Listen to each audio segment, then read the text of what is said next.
مساجد میں نکاح کا رواج بہت بڑھ گیا الحمدللہ. پنجاب میں بھی ہے مگر تھوڑا کم ہے. دیکھو مسجد کیسی پیاری جگہ ہے, نماز کی جگہ ہے, مقدس جگہ ہے, وہاں کتنا سادگی سے نکاح ہو جاتا ہے, کتنی برکتیں ہیں. تو اس کو رواج دینا چاہیے مساجد میں نکاح کو. عجیب بات ہے, دنیا کی ہر قوم نکاح کرتی ہے اپنی عبادت گاہوں میں. عیسائی کہاں نکاح کرتے ہیں بھئی, ہو رہا ہے نا. عیسائی کہاں نکاح کرتے ہیں؟ چرچ میں. ہندو اپنے پنڈتوں سے پڑھواتے ہیں. تو یہ دنیا کی ہر قوم میں ہوتا ہے. آج کل نکاح عدالتوں میں شروع ہو گیا ہے. تو جائز ناجائز کی بات نہیں ہے, جائز تو کہیں بھی ہے.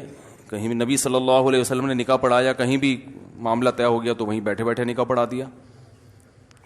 لیکن جب کوئی جگہ آپ نے سلیکٹ کرنی ہی ہے تو اس کے لیے سب سے بہتر جگہ کون سی ہے؟ مسجد ہے. تو اس کو رواج ڈالنا چاہیے. اس کی ایک برکت ہوتی ہے, ایک روحانیت ہوتی ہے. اس میں گناہوں کی طرف توجہ نہیں جاتی. بھئی کیا مسئلہ ہے؟ اچھا, دوسرا بار بار اس پر بات ہوتی رہتی ہے, نکاح کو آسان بناؤ, آسان بناؤ, آسان بناؤ, ٹینشن فری بناؤ نکاح کو. زنا کو مشکل ہونا چاہیے, نکاح کو آسان. تو اس نکاح کو آسان کیسے کیا جائے گا؟ جہیز ختم کرو. کیا خیال ہے بھائی؟ ابھی بیان پورا ہوا نا. جو اسلام پہ مکمل راضی ہو تو اسلام میں جہیز ہے. سارا خرچہ اللہ نے کس پہ ڈالا ہے؟ بولتے کیوں نہیں بھائی؟ لڑکے پہ ڈالا ہے. نان نفقہ لڑکا کرے گا, مہر لڑکا دے گا, اور اللہ بھلا کرے گھر کا سامان سارا کون لے کے دے گا؟ لڑکا دے گا. تو سارا وہ اسٹینڈرڈ بھی وہی ہونا چاہیے جو لڑکی والوں کا اسٹینڈرڈ ہے, اس حساب سے. تو سارے خرچے اللہ نے مرد کے کندھوں پہ ڈالے ہیں, اور اللہ نے قرآن میں مرد کی فضیلت اسی بیس پہ بیان کی ہے. الرجال قوامون علی النساء بما فضل اللہ بعضهم علی بعض وبما انفقوا من اموالهم. اب لوگ نیچے بڑھ جائیں نا تو ثواب زیادہ ملے گا. پیچھے لوگ بےچارے کھڑے ہوئے ہیں نا, وہ دیکھ رہے ہیں. تو الرجال قوامون علی النساء, اللہ تعالیٰ فرماتے ہیں کہ مرد کو ہم نے حاکم بنایا ہے. عورت غلام نہیں ہے, محکوم ہے. محکوم میں اور غلام میں فرق ہوتا ہے. دیکھو جو بھی وزیر اعظم ہے, جو بھی صدر ہے, وہ حاکم ہے. ہم کیا ہیں؟ محکوم ہے نا. اب خواتین کہتی ہیں ہم کیا مرد کے ماتحت ہیں. تو بھائی جب آپ حکومت کے ماتحت ہو کر اس میں ذلت نہیں ہے, پولیس کے ماتحت ہوتے ہیں نا نیچے لوگ, آپ کا باس آپ اس کے ماتحت ہیں, تو یہ کیا مطلب جو امپلائی ہیں وہ غلام ہیں کیا باس کے؟ بھائی ماتحت ہیں. ماتحت کا مطلب یہ ہے کہ تبلیغ میں جاتے ہیں ایک امیر ہوتا ہے باقی سارے ماتحت, تو ہو گیا ہم ماتحت ہیں بھائی. تو ہم, یہ تو توہین ہے. توہین کس بات کی ہو گئی؟ دنیا میں کوئی بھی نظام اس وقت تک نہیں چلتا جب تک ایک ذمہ دار اور ایک امیر نہیں ہوتا. تو گھر بھی ایک جگہ ہے نا جہاں لوگ ہوتے ہیں, تو اس میں بھی کسی کو سربراہ ہونا چاہیے کہ نہیں ہونا چاہیے؟ تو وہ سربراہ ہے, اور عورت اور بچے اس کے ماتحت ہیں. تو ماتحت ہیں. تو اللہ نے بیان کیا کہ مرد کو بھی ہم نے زوجہ پہ کیا بنایا ہے؟ حاکم بنایا. عورت ماتحت ہے. تو اب کیوں حاکم بنایا؟ اس کی دو وجہ اللہ نے بیان کی ہیں. ایک بما فضل اللہ بعضهم علی بعض, اللہ نے بعض کو بعض پر ویسے ہی فضیلت دی ہے. کچھ صلاحیتیں اللہ نے مرد کو عورت سے زیادہ دی ہیں. اس بیس پر وہ گاڈ گفٹڈ ہیں. وہ کیا ہیں؟ وہ خدا کی طرف سے. دیکھو جنگل میں شیر ہوتا ہے, اور لومڑی ہوتی ہے, اور چیتا ہوتا ہے. اب چیتا کیا, مجھے شیر کیوں نہیں بنایا, میرے جبڑوں میں وہ طاقت کیوں نہیں رکھی اللہ نے؟ تو اللہ کہیں گے بھائی سب کو ایک جیسا میں نے نہیں بنایا. ہم کیا, ہمیں پیغمبر کیوں نہیں بنایا؟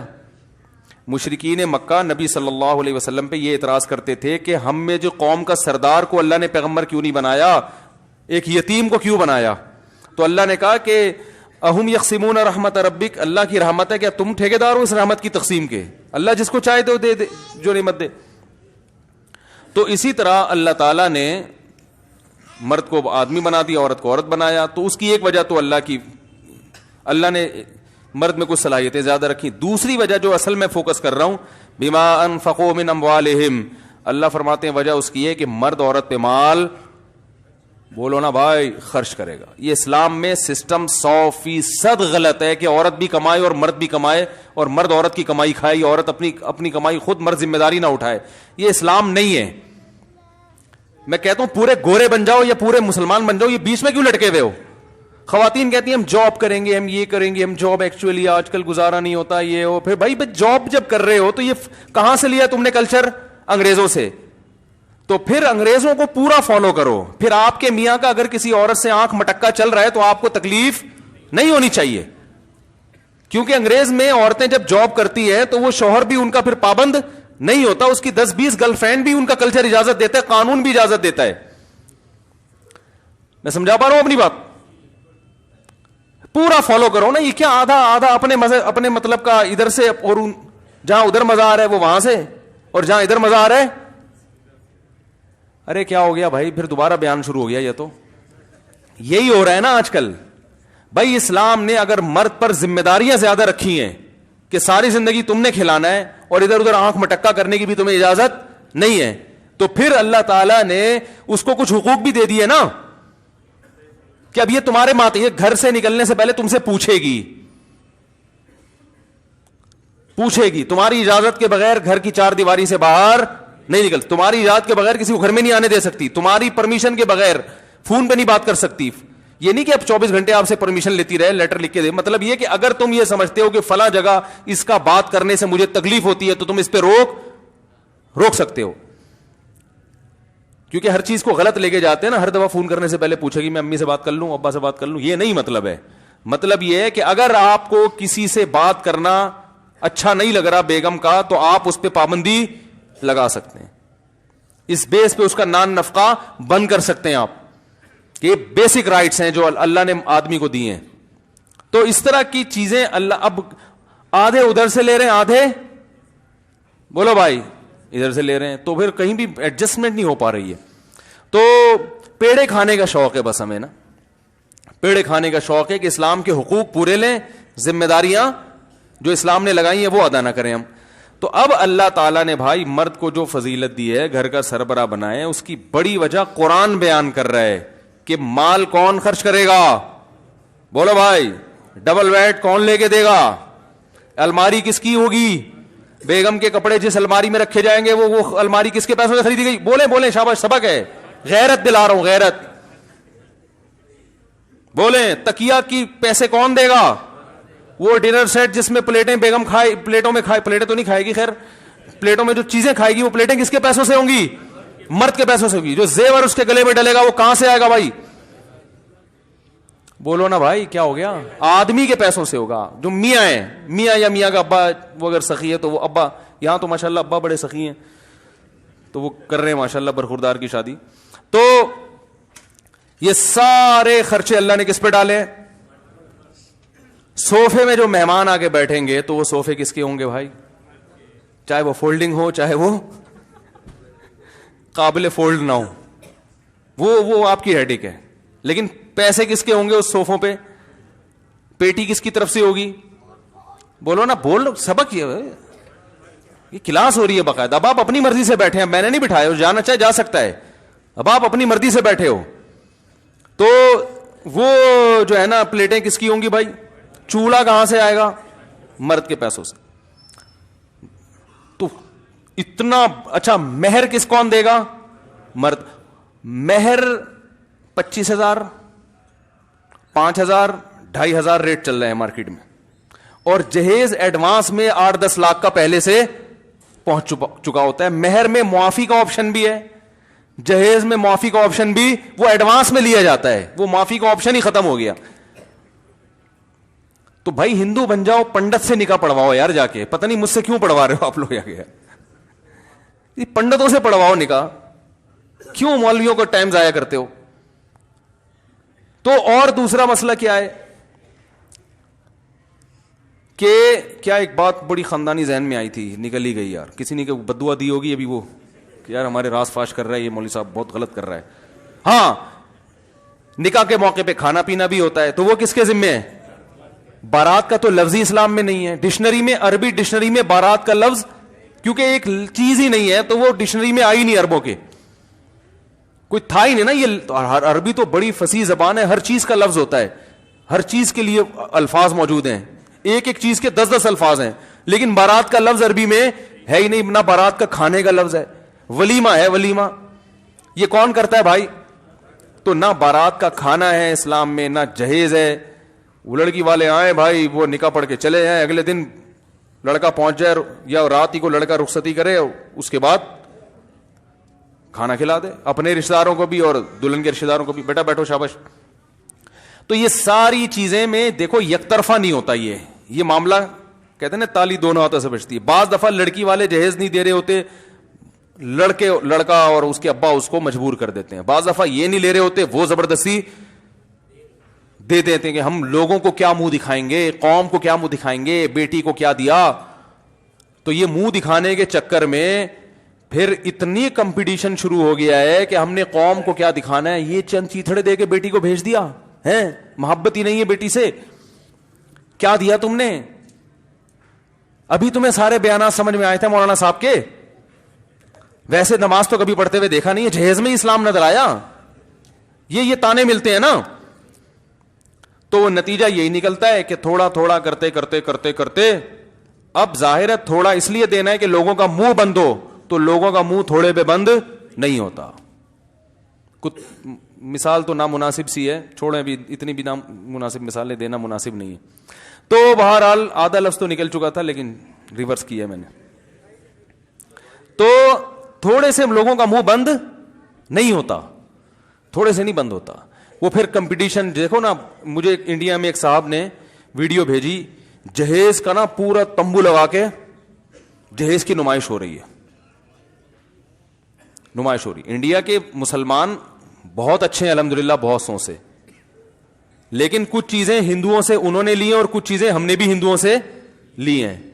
تو جو ہندوؤں کو فالو کرتے ہیں وہ جیسے ہم کرتے ہیں تو وہاں بھی بہت سے لوگ فالو کرتے ہیں. تو انہوں نے مجھے ویڈیو بھیجی کہ وہ باقاعدہ نمائش ہو رہی ہے, پبلک کو لائن لگا کے لوگ دیکھ رہے ہیں کہ سیٹھ صاحب نے اپنی بیٹی کو کیا کیا دیا ہے. کیا جہالت ہے, کتنی جہالت ہے. یہ کوئی فخر کرنے کی چیز ہے؟ آپ نے اپنی بیٹی کو, کوئی آدمی مولوی صاحب کو گفٹ لا کے دیتا ہے, ویڈیو بنا رہا ہے اور اس کو نیٹ پہ اپلوڈ کر رہا ہے, میں نے مولوی صاحب کو اتنے پیسے دیے تھے. مولوی صاحب کو غصہ آئے گا نا, او بھائی تو اگر دے بھی دیے تھے تو دنیا میں کیوں ڈھنڈورا پیٹ رہا ہے بھائی؟ تو بیٹی کو یہ دے رہے ہو تو بیٹی کو بھی غصہ آنا, ابا میں آپ کی بیٹی, آپ نے مجھے دیا, تو پبلک کو کیوں بتا رہے ہیں؟ داماد کو بھی غصہ آنا چاہیے کہ بھائی اگر آپس میں ہمارا آپس کا معاملہ ہے, دے دیا تو پبلک کو کیوں بتا. لیکن کسی کو بھی غصہ نہیں آتا, کیونکہ سب کو پتا ہے کہ جہیز دنیا کو دکھانے کے لیے دیا جا رہا ہے. تو جب دکھانے کے لیے تو دکھانا تو پڑے گا نا میرے بھائی. ہمارے حضرت فرمایا کرتے تھے کہ اگر بیٹی کو کے بارے میں ڈر ہو کہ سسرال میں جا کے پتہ نہیں کیا ہو جائے گا, کوئی تحفظ ہونا کہ کچھ مسائل نہ کھڑے ہو جائیں, تو چیک دے دیا کرو. 25 لاکھ کا چیک دے دیا, چپکے سے پکڑا دیا, بیٹا یہ تمہارا چیک ہے, اگر کوئی اللہ نہ کرے سسرال میں ہوا, کچھ مسئلہ ہوا, تو یہ بینک میں تمہارے اتنے پیسے پڑے ہوئے, یہ اتنا گولڈ چپکے سے, داماد کو پتہ بھی نہ چلے. صحیح ہے نا؟ کیونکہ پتہ چلے گا تو بہت اچھے داماد بھی ہوتے ہیں, جو یہاں جو داماد بیٹھے ہیں ان کے علاوہ کی بات کر رہا ہوں, وہ پھر بیگم کے سونے پہ نظر, کیا خیال ہے, تو بہت سارے مسائل کھڑے ہو جاتے ہیں. تو ایسے فرمایا اگر بہت ہی محبت ہے تو یہ دے دو, لیکن یہ کوئی نہیں دے گا. صوفے دیں گے کیونکہ وہ نظر آ رہا ہے, سونے کے سکے جو چپکے سے دیے جاتے ہیں, پرس میں ڈال دیے جاتے ہیں, وہ نظر نہیں آتے. یہ بیڈ نظر آ رہا ہے, یہ صوفے نظر آ رہے ہیں, الماری نظر آ رہی ہے, پورا قارون کا خزانہ. تو بھائی میں کہتا ہوں اللہ کا واسطہ مل جل کے اس رسم کو ختم کرو. پھر بھی میں کہتا ہوں اگر لڑکے والوں نے پورا زور لگا دیا, لڑکی والے نہیں مانتے, زبردستی دے رہے ہیں, تو پھر آپ زبردستی روک نہیں سکتے. کیونکہ ایک آدمی اپنی بیٹی کو گفٹ دے رہا ہے نا, تو آپ کو شرن اختیار نہیں ہے اسے روکنے کا. تو اس لیے پھڈے بازی نہ کریں, اس میں مضبوط لہجے میں بتا دیں کہ ہمیں یہ اچھا نہیں لگ رہا. اور لڑکے کا جو باپ ہے نا, وہ اپنی بیگم کو بھی بتا دے, کیونکہ بعض دفعہ جب لڑکی کا باپ رخصت کر کے بھیجتا ہے بغیر جہیز کے, تو وہ تانے پھر اسے سسرال میں ساری زندگی, بولو نا بھائی, ملتے ہیں. لائی کیا چند چیتھڑے, یہ ساسوں کی طرف سے, لائی کیا چند چیتھڑے, اور باتیں ایسے کرتی ہے جیسے تیرے باپ نے تجھے سونے میں تول کے بھیجا ہو. یہ بڑے پرانے ڈائلاگ ہیں جو ساسیں سیکھتی ہیں, باقاعدہ آرڈر پہ ان کو سکھائے جاتے ہیں کہ اس طرح سے اس اسٹائل میں بہو کے سامنے آپ نے یہ بولنا ہے. کوئی الٹا سیدھا ایسا نہیں کہ جو گلے پڑ جائے تانا. تو بعض دفعہ یہ خطرہ ہوتا ہے لڑکی کے باپ کو، یار پتہ نہیں کیا بنے گا وہاں جا کے، تو وہ دے رہا ہوتا ہے، تو وہ رشوت کے حکم میں ایسا جہیز. بعض دفعہ واقعی محبت سے ہی دے رہے ہوتے ہیں، لیکن وہ محبت سے دے تو رہے ہو، لیکن آپ دیکھو کہ یہ اسلام میں ایک چیز کو پسند نہیں کیا گیا، تو ایسی چیز کو پروموٹ کرنا، محبت کا کچھ اور طریقہ ایجاد کر لو، ٹھیک ہے نا. وہ طریقہ یہی ہے کہ سونے کے سکے پرس میں ڈال کے دے دیا، یا بیگم بچی کو بتا دیا دیکھو یہ تمہارا سونا ہے، گولڈ ہے، یہ میں نے تمہارے لیے بنایا ہے، جس دن تمہاری شادی ہونی تھی میں نے سوچا تھا اس دن ہینڈ اوور کروں گا، لیکن ابھی تو فی الحال چلی جاؤ، یہ لاکر میں پڑے ہوئے تمہارا، جب تمہیں ضرورت ہو تو یہاں سے لے لینا. ایسا یہ محبت کا طریقہ مارکیٹ میں ہے ہی نہیں ٹھیک ہے نا، ہے ہی نہیں، چل ہی نہیں رہا. پھر باقی بعد میں آپ جو چاہیں دیں بیٹی کو. میں یہ نہیں کہہ رہا کہ بچی کو کبھی زندگی میں کوئی گفٹ ہی نہیں دینا. گھر بس گیا، موقع ختم ہو گیا، پھر آپ کی بچی آپ کا داماد، پھر تو داماد کو آپ لینڈ کروزر خرید کے دیں. آپ اللہ کرے میرے سسرال والے بھی سن رہے ہوں. پھر تو بھائی جب موقع ختم ہو گیا تو جو مردی آپ کا داماد ہے، بیٹوں کی طرح ہوتا ہے داماد، تو سمجھنا چاہیے اس کو بیٹوں کی طرح. پھر آپ دیں گے تو ہم یہ کہیں گے کہ داماد کو واقعی بیٹا سمجھ کے دے رہے ہیں. ابھی نمائش کا عنصر زیادہ ہوتا ہے، گفٹ کا عنصر کم ہوتا ہے. بعد میں کون دیتا ہے؟ بعد میں تو داماد سے اس کی تنخواہیں پوچھ کے اس کو اور ٹارچر کرتے رہتے ہیں. ابے تو کیا کھلا رہا ہے، وہ اوپر سے مجھ سے پیسے مانگنے آ جاتا ہے بھائی. تو بعد میں آپ کا داماد ہے، آپ کی بیٹی ہے، بھائی پال لو پورے. اگر نیک داماد ہے تو پورا پالنے پر بھی گورنمنٹ کی طرف سے کوئی پابندی نہیں ہے. بچی کا گھر بسے گا اگر وہ اپنی ذمہ داری پوری کر رہا ہے. تو آپ جانے، آپ کا سسرال جانے، صلہ رحمی ہے. جتنا اچھا سلوک کریں گے داماد کے ساتھ، بیٹی کے ساتھ یا سسر بہو کے ساتھ تو بہت اچھی بات ہے. ہم منع ہدیے سے، گفٹ سے منع نہیں کر رہے. ہم کہہ رہے ہیں کہ رسومات ہیں، نمائش زیادہ ہے، غریب باپ ٹینشنوں میں آئے ہوئے ہیں کہ شادی کیسے کریں بچوں کی. تو اس لیے سادگی اور خرچہ، بولو بھائی، کم سے کم خرچہ. حدیث میں آتا ہے اعظم النکاح برکتن ایسرھا مؤونہ، سب سے زیادہ برکت اس نکاح میں ہے جس میں خرچہ سب سے کم ہو. ہم کہتے ہیں جتنی دھوم دھڑکے سے ہوگی اتنا ہی مزہ ہوگا. نہ وہ وقتی مزہ ہے، وہی ہے جو چرس اور ہیروئن کا ہوتا ہے. جتنا سادگی سے ہوگی اتنا ہی اس نکاح میں لذت زیادہ، آسانی سے. حضرت شیخ الحدیث مولانا زکریا رحمہ اللہ تعالیٰ کی زوجہ کا انتقال ہو گیا تو وہ پھر مصروف اتنے تھے، وہ کہتے میں نکاح نہیں کروں گا. ان کی بہت زیادہ مصروف لائف تھی. انہوں نے کہا میں نہیں نکاح کرتا، کیونکہ سارا دن وہ کتابوں میں لگے رہتے تھے. تو ان کی غالباً چچا زاد بہن تھی، خالہ زاد بہن تھی. تو رشتہ داروں نے زور ڈالا بھائی نکاح کر دو حضرت شیخ الحدیث سے نا، کہ بھائی اب آپ کی کزن ہے، آپ نکاح کر لیں، بغیر نکاح کے زندگی گزار رہے ہیں. بہت اصرار کیا تو ایک دن انہوں نے جب بہت اصرار کیا انہوں نے کہا چلاؤ پھر ابھی پڑھاؤ نکاح.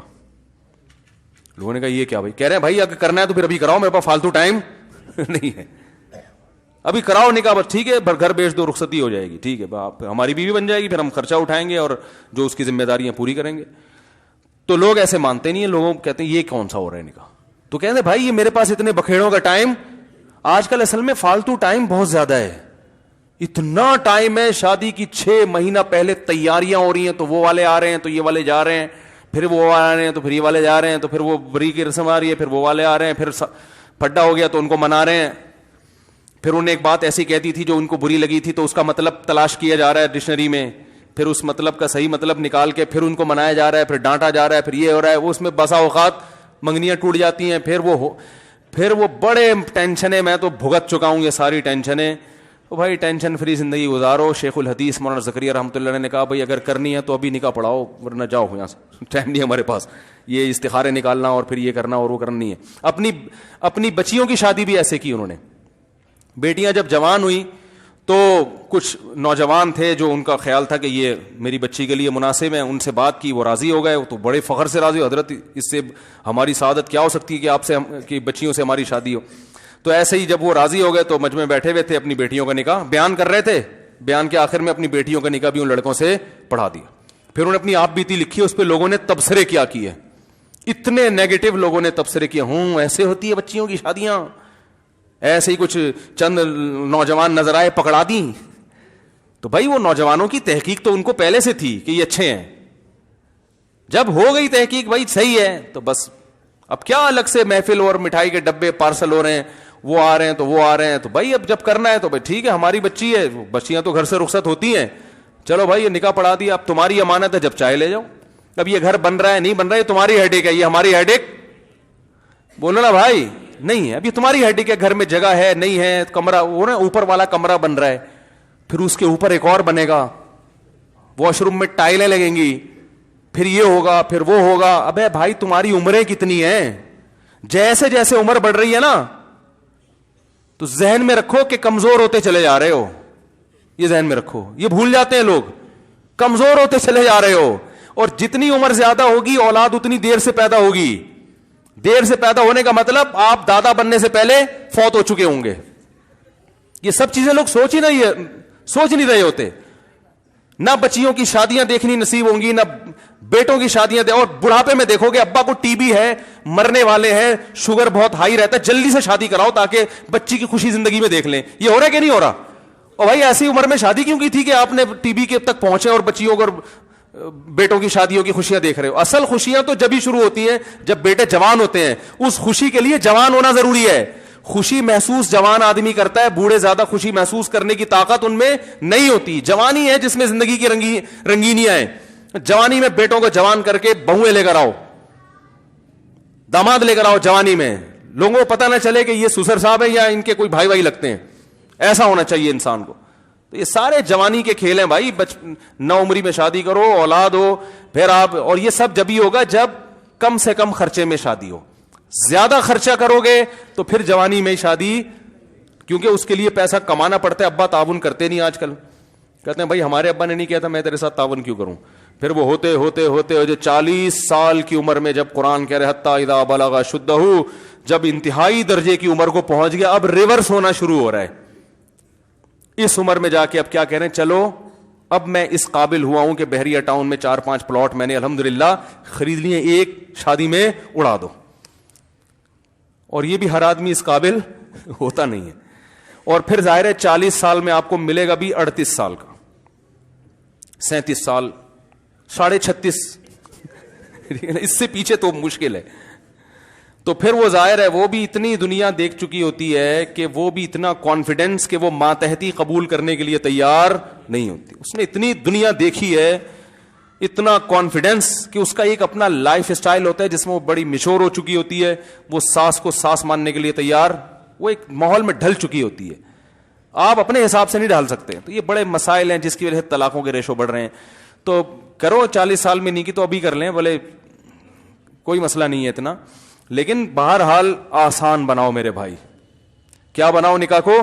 ہلکا پھلکا آسان. ہاں ولیمے میں اللہ نے آپ کو گنجائش زیادہ دی ہے تو اپنی گنجائش کے حساب سے پبلک کو کھانا کھلاؤ. بعض مالدار صحابہ ان کے 3 دن لنگر چلا کرتے تھے ولیموں کے.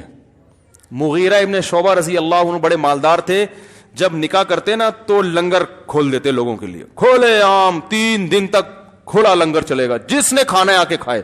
بڑا دسترخوان لگاتے تھے. تو یہ جو کہتے ہیں نا ولیمہ سادہ ہونا چاہیے, یہ تو ٹھیک ہے کہ یہ دھوم دھڑکا نہیں ہونا چاہیے, لیکن ولیمے میں اللہ نے اگر جتنی گنجائش دی ہے تو اس حساب سے کھانا کھلانا یہ کوئی برا عمل نہیں ہے. ہر آدمی کا اسراف الگ ڈیفینیشن ہے. اسراف کی ڈیفینیشن یہ کہ اپنی چادر سے زیادہ پاؤں نہ پھیلاؤ. تو ہاں اگر چادر ہے تو جتنی چادر ہے اس حساب سے پاؤں پھیلاؤ, تو وہ کر سکتے ہیں. اللہ تعالیٰ عمل کی توفیق عطا فرمائے. لاؤ بھائی جلدی سے نکاح فارم لے کر آؤ. اچھا بھائی, دلہن اور اس کے والد کا نام سدرہ سلطان بنت محمد سلطان. دلہن کے وکیل کون ہے؟ آپ ہیں. اچھا ماشاء اللہ. جناب آپ نے مجھے اجازت دی ہے کہ میں سدرہ سلطان بنت محمد سلطان کا نکاح محمد زہیر, بھائی یہ ہونے دو, سدرہ سلطان بنت محمد سلطان کا نکاح محمد زہیر ولد محمد رفیع سے 1 تولے سونے کے عوض میں کروں, اجازت ہے آپ کی طرف سے؟ الحمد لله نحمده ونستعينه ونستغفره ونؤمن به ونتوكل عليه ونعوذ بالله من شرور أنفسنا ومن سيئات أعمالنا من يهده الله فلا مضل له ومن يضلل فلا هادي له ونشهد أن لا إله إلا الله وحده لا شريك له ونشهد أن محمدا عبده ورسوله صلى الله تعالى عليه وعلى آله وأصحابه وبارك وسلم تسليما كثيرا كثيرا. اما بعد فاعوذ بالله من الشيطان الرجيم. بسم الله الرحمن الرحيم. يا ايها الناس اتقوا ربكم الذي خلقكم من نفس واحده وخلق منها زوجها وبث منهما رجالا كثيرا ونساء واتقوا الله الذي تساءلون به والارحام ان الله كان عليكم رقيبا. وقال تعالى يا ايها الذين امنوا اتقوا الله وقولوا قولا سديدا يصلح لكم اعمالكم ويغفر لكم ذنوبكم ومن يطع الله ورسوله فقد فاز فوزا عظيما. وقال النبي صلى الله عليه وسلم النكاح من سنتي وقال فمن رغب عن سنتي فليس مني. وقال النبي صلى الله عليه وسلم تزوجوا الودود الولود فإني مباهي بكم الأمم. وقال النبي صلى الله عليه وسلم تزوجوا ولا تكونوا كرهبان النصارى. بھائی محمد زہیر وہ دن آ گیا کب سے پیچھے پڑا ہوا تھا میری شادی کرا دو میری شادی کرا آ گیا آج تم بہت خوش قسمت ہو. ٹھیک ہے نا. وہ لطیفہ ضرور سن لینا. اس اتوار کو میں نے چوہے اور شیر والا لطیفہ سنایا ہے, وہ خاص دولہوں کے لیے. وہ اتوار کے بیان میں نا ضرور سن لینا. ابھی وقت زیادہ ہو گیا ورنہ دوبارہ سنا دوں جلدی جلدی. وہ ایک شیر نے نا شادی ہونے والی تھی, اس نے اعلان کیا, لومڑی سے کہا کہ میرا کارڈ بانٹو شادی کا اور یہ کوشش کرنا کہ میری بارات میں کوئی گھٹیا خاندان کا گھٹیا آدمی نہ آئے, یعنی جنگل کا جو ہے نا. میں چونکہ شیر ہوں, جنگل کا بادشاہ ہوں, تو شیر ہوں نا, تو شیر کے خاندان میں چیتا آئے, بن مانس آئے اور بھیڑیا آئے, یہ سب چیزیں تو ٹھیک ہیں, کوئی گھٹیا نیچ نسل کا جانور نہیں آنا چاہیے. اب کیا ہے جناب, وہ جب بارات جا رہی ہے تو بارات میں دیکھا گیا ایک چوہا ناچ رہا ہے, بڑا ڈشن کر کے نا خوب گھوم رہا ہے, رقص کر رہا ہے اور بڑا ناچ رہا ہے. وہ شیر دولہا بنا ہوا بیٹھا تو اس کی نظر پڑ گئی چوہے پہ, غصے سے لال پیرا ہونے لگا نا. اس وقت تو اس نے کچھ نہیں کہا, اس نے کہا ابھی دیکھو شادی ختم ہوئی, پھر میں پکڑتا ہوں اس لومڑی کو, پکڑتا ہوں میں, یہ کیوں اس گھٹیا جانور کو کیوں آنے دیا اس نے, شیر کی شادی ہو رہی ہے, مذاق تھوڑی ہے. اب چوہا ناچے جا رہا ہے. بالآخر جب رخصتی ہو گئی شیرنی کی, شیر نے لومڑی کو بلا کے انکوائری کی, یہ کیا مذاق ہے, میں نے تجھے منع کیا تھا کوئی گھٹیا جانور نہیں آنا چاہیے. لومڑی نے کہا حضور غلطی ہو گئی. شیر نے کہا گرفتار کر کے لاؤ چوہے کو. چوہے کو گرفتار کر کے لایا گیا. شیر نے پوچھا تجھے شرم نہیں آتی تو میری شادی میں ناچ رہا ہے؟ تو چوہے نے کہا زیادہ شور نہیں مچا, شادی سے پہلے میں بھی شیر ہی تھا. شادی سے پہلے میں بھی, ابھی جب ہو جائے گی نا یہ ساری اکڑ, یہ پھونپھا جو ہے نا تیری بھی ختم ہونے والی ہے تھوڑی دیر میں. تو بھائی یہ لطیفہ سن کے شادی کر رہے ہو نا, صحیح. اللہ تعالیٰ برکت دی بھائی ان کے نکاح میں.